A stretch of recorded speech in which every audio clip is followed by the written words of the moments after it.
యేసు రక్తమే జయం పరిచర్య ప్రైజ్ ద లార్డ్. జనవరి 30వ తేదీ 2024.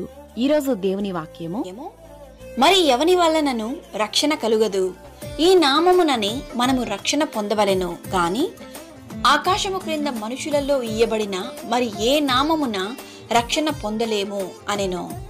అపోస్తలుల కార్యములు 4వ అధ్యాయం 12వ వాక్యము. యేసు నామములో మాత్రమే మనకు రక్షణ కలుగును. ఆయన నామము మహోన్నతమైన నామము. ఆయన ప్రభావము భూమి ఆకాశములకు పైగానున్నది.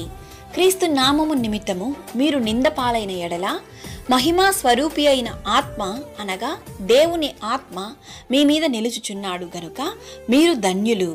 యేసు నామములోని అద్భుతములు జరుగును. సాతాను శక్తులపై జయము కలుగును. యేసు నామములోని మనకు స్వస్థత కలుగును.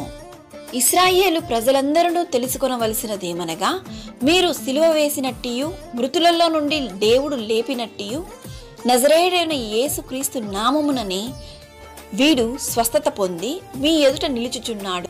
ఇల్లు కట్టువారైన మీరు తృణీకరించిన రాయి ఆయనే. ఆ రాయి మూలకు తలరాయి ఆయను.